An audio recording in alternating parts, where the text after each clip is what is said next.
خلیل اللہ نے بڑی محنت اور جاں فشانی سے بنایا اور بسایا۔ اب حضور علیہ السلام کی نبوت کا ثبوت دیا جا رہا ہے کہ یہ وہ نازنین پیغمبر ہیں جن کی حضرت نے دعائیں مانگی اور نبیوں نے ان کے گن گائے ہیں۔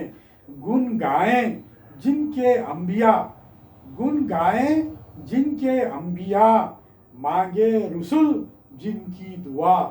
گن گائیں جن کے انبیاء، مانگے رسول جن کی دعا۔ وہ دو جہاں کے مدعا صلی اللہ یہی تو ہے، یعنی کہ سرکار دو عالم صلی اللہ علیہ وسلم تعلق سے بات کہی گئی۔ پچھلی آیتوں میں ابراہیم علیہ السلام کی 5-6 دعاؤں کا ذکر ہوا، جن میں سے بعض دنیاوی نقطہ نگاہ سے تھی اور بعض دینی نقطہ نگاہ سے۔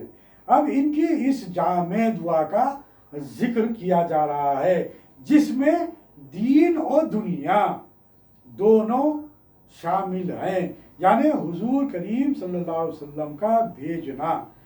اور پچھلے جو تعلق رہا، پچھلی آیتوں میں بتایا گیا کہ ابراہیم علیہ السلام نے ارکان حج بتانے کی دعا کی تھی۔ اب بتایا جا رہا ہے کہ انہوں نے اس معلم کی بھی دعا مانگی جو تمام عالم کو یہ بتائے سکھائے، یعنی پہلے علم کا ذکر تھا اور اب معلم کا۔ پچھلی آیت میں بتایا گیا کہ خلیل اللہ علیہ السلام نے امت مسلمہ کی دعا کی۔ اب بتایا جا رہا ہے کہ انہوں نے اس کی بھی دعا فرمائی جس سے یہ جماعت قائم رہے، یعنی پہلے مقتدیوں کا ذکر ہوا، اب مقتدا کا۔ آئیے اب دیکھیے اس میں جو باتیں جو ہمارے سامنے تفسیر میں آئی ہے، مزید آپ کے سامنے رکھنے کی کوشش کروں گا کہ ابراہیم علیہ السلام جب یہ سارے کام کر چکے، یعنی کہ ابراہیم علیہ السلام مختلف بہت سی آزمائشوں سے گزرے، اور پھر اس کے بعد اللہ تعالیٰ نے انہیں حکم دیا کہ مکہ مکرمہ کعبۃ اللہ شریف کی تعمیر کرے اور مکہ بنائے۔ اور جب اسے بسا چکے، جب ابراہیم علیہ السلام نے دعا کی تھی، اور بھی یہ دعا کی تھی، قرآن مجید کے مختلف آیات میں یہ بات آتی ہے کہ جب آپ دیکھیں کہ یہاں پر کعبۃ اللہ شریف تو بنایا جا رہا ہے، تو اس سے پہلے اسماعیل علیہ السلام کو جب یہاں پر چھوڑ کر گیا تھا تو اس وقت بھی آپ نے دعا کی تھی۔ پھر جب کعبے کا تعمیر جب کیے اور جب حج کی بات آئی، حج کرنے کے لیے جب آپ نے دعا کی، اللہ تعالیٰ کی طرف سے حکم ہوا، تو آپ پریشان تھے، آپ فکر مند تھے کہ یہاں پر یہ لقودق صحرا ہے، اس میں جب آواز بلند کروں گا، اذان دوں گا تو کون سننے والا ہے؟ تو حکم دیا تھا، اللہ تعالیٰ نے حکم دیا تھا کہ تمہارا کام آواز کو بلند کرنا ہے، تم اذان دو اور لوگوں تک پہنچانے کی ذمہ داری ہماری ہے۔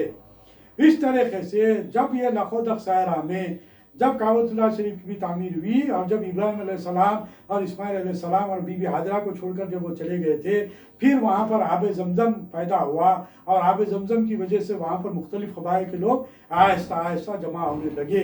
تو اس طریقے سے جب یہ مکہ مکرمہ کو یہ عزت کا مقام قرار دیا گیا، کعبہ جب اس کے بعد بھی تعمیر کعبہ کا حکم دیا گیا، تو ابراہیم علیہ السلام نے اپنے صاحبزادے کو لے کر کعبہ تعمیر کیا۔ تو آخر میں ان کا ذکر کیا، یعنی کہ جب سب تمام چیزیں بسا دیے، جب وہاں پر یہ تمام وہ ہو گیا، تو اس وقت اس کے بعد یہ باتیں سامنے آئی کہ جن کے طفیل دعائیں قبول ہوتی ہیں، یعنی کہ سرکار دو عالم صلی اللہ علیہ وسلم کے طفیل میں تمام انبیاء کرام نے دعائیں مانگی تھی، اور جن کے دم کی یہ ساری بہار ہے، جن کے طفیل خلیل اور کعبہ دنیا میں جلوہ گر ہوئے، عرض کیا کہ اے مولا، ان لوگوں میں ایک ایسا جلیل القدر پیغمبر بھیج دے جن میں یہ 7 صفات ہوں۔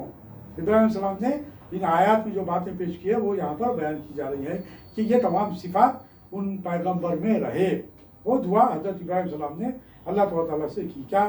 پہلی صفت یہ کہ انہیں مکے والوں میں سے ہو، یعنی کہ جس پیغمبر کو تو پیدا کرنے والا، اس سے پورے اشارے سرکار دو عالم صلی اللہ علیہ وسلم کی طرف ہوتے ہیں، کیونکہ بنی اسحاق میں جتنے بھی پیغمبر آئے ہیں وہ مختلف مقامات پر، دوسرے مقامات پر وہ پیدا ہوئے، دوسرے مقامات پر وہ جو ہے سو تبلیغ کا کام کیے، لیکن یہ اب یہاں پر جو بات اشارتاً جو کی جا رہی ہے اس پر غور کیجئے، وہ یہ کہ انہی مکے والوں میں سے ہو، جس بات کا ذکر آیت میں کیا گیا۔ کیا کیا گیا؟ ربنا وابعث فیہم رسولا، اے رب ہمارے بھیج انہی میں سے ایک رسول۔ انہی میں سے مراد یہ ہے کہ فیہم جو بات کہی گئی، انہی میں سے جو بات کہی گئی، فیہم سے مراد یہ مکے والے، ابراہیمی ہو، یعنی کہ منہم جو لفظ استعمال کیا گیا منہم یعنی مکی مدنی ہو، ابراہیمی، ہاشمی، مطلبی ہو۔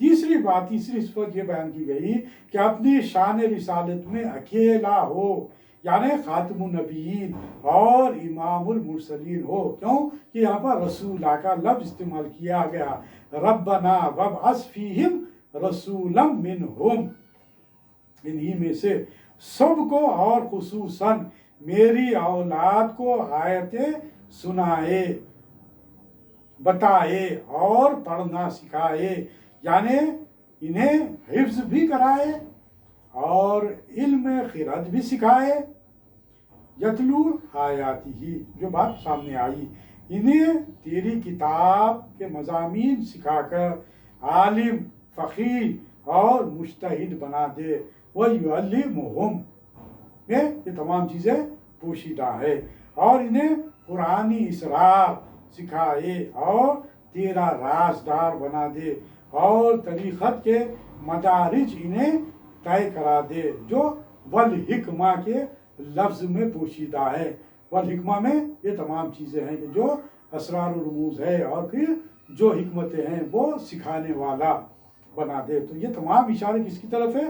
سرکار دو عالم صلی اللہ علیہ وسلم کی طرف ہے، یعنی انہیں صاحب حال و خال کر دے، ان کے دل اور روح پاک و صاف کر کے غیوب سے خبردار کر دے، یعنی کہ یہاں پر جو بات کہی گئی کہ حکمہ وَيُعَلِّمُهُمُ الْكِتَابَ وَالْحِکْمَةَ وَيُزَکِّیہم، اور صاف ستھرا کر دے اور ان کے قلوب کو پاک کر دے، اور پھر بات یہ گئی کہ انہیں خبردار کر دے، اِنَّکَ أَنْتَ الْعَزِیزُ الْحَکِیم، بے شک تو ہی غالب حکمت والا ہے۔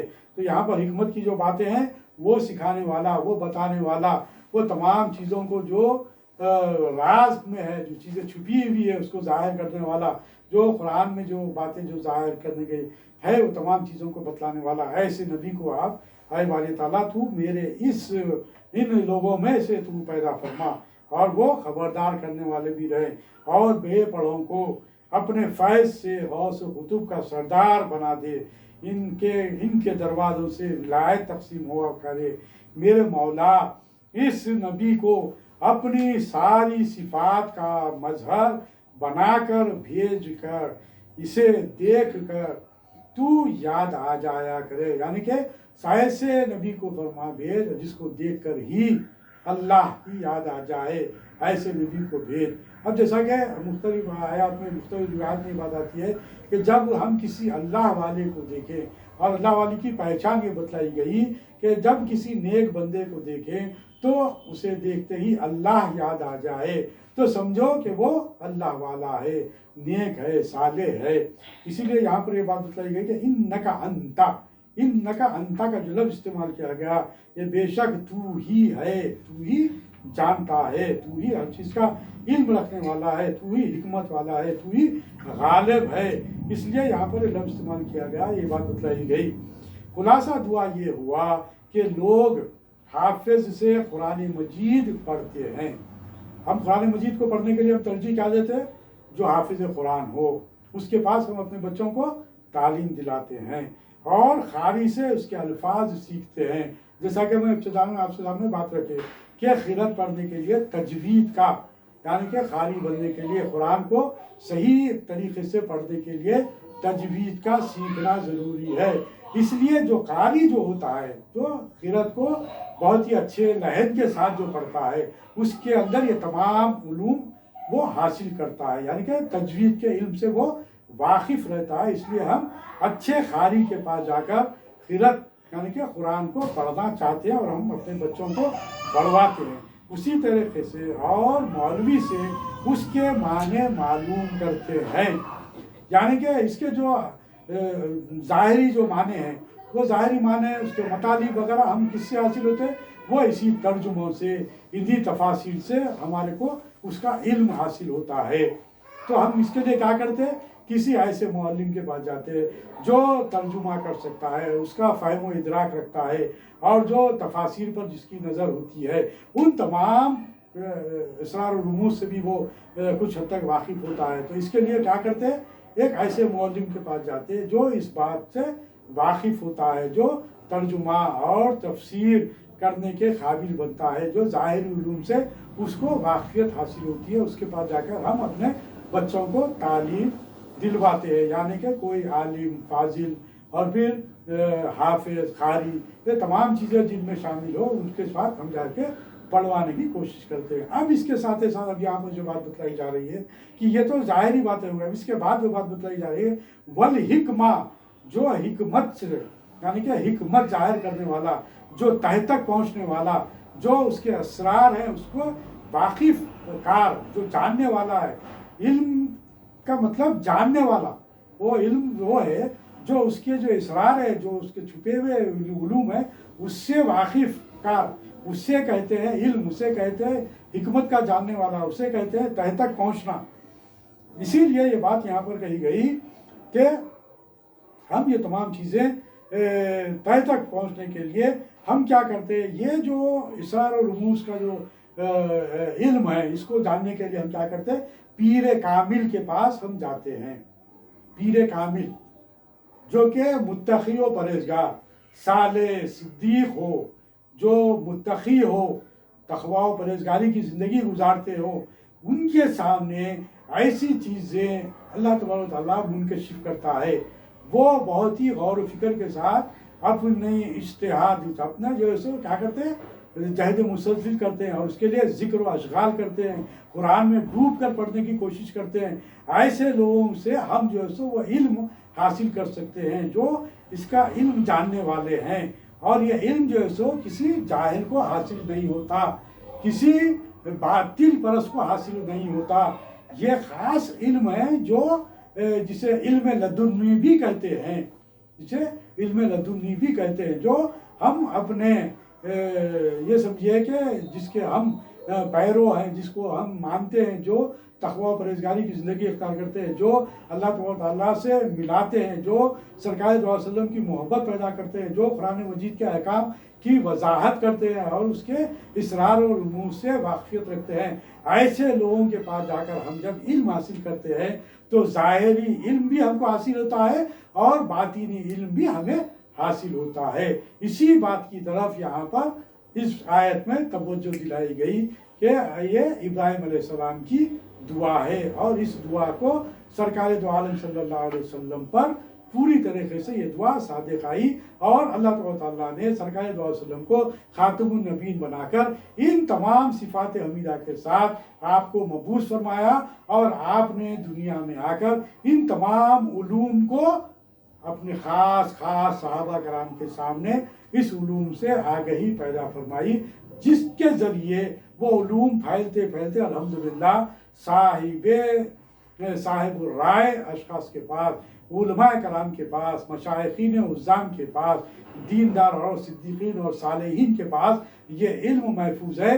اب ہم کو علم حاصل کرنے کے لیے ان کی تلاش کرنے کی ضرورت ہے، اور ایسے لوگوں کے پاس جا کر علم کو حاصل کرنے کے لیے، بالخصوص قرآنی علم حاصل کرنے کے لیے، وہ تعلیم حاصل کرنے کے لیے ایسے لوگوں کی صحبت اختیار کرنی چاہیے اور اپنا وقت لگانا چاہیے۔ اللہ تبارک و تعالیٰ سے دعا ہے کہ اے باری تعالیٰ، ہم جو کچھ بھی پڑھ رہے ہیں اس کا صحیح علم، صحیح فہم اور صحیح ادراک ہمیں عطا فرما، اور قرآن مجید کو صحیح انداز سے پڑھنے والا قاری ہم کو بنا دے، اور ہم کو اس کا قرآن کو سمجھنے والا عالم ہم کو بنا دے، اس کے اسرار و رموز کو سمجھنے والا ویسا دیندار ہم کو بنا دے۔ ربنا آتنا فی الدنیا حسنۃ وفی الآخرۃ حسنۃ وقنا عذاب النار۔ قالوا سبحانک لا علم لنا الا ما علمتنا انک انت العلیم الحکیم۔ رب اغفر وارحم وانت خیر الراحمین۔ سبحانک اللہم بحمدک اشہد ان لا الہ الا انت نستغفرک و نتوب الیک بفضل سبحان ربک رب العزت عما یصفون وسلام علی المرسلین والحمد للہ رب العالمین.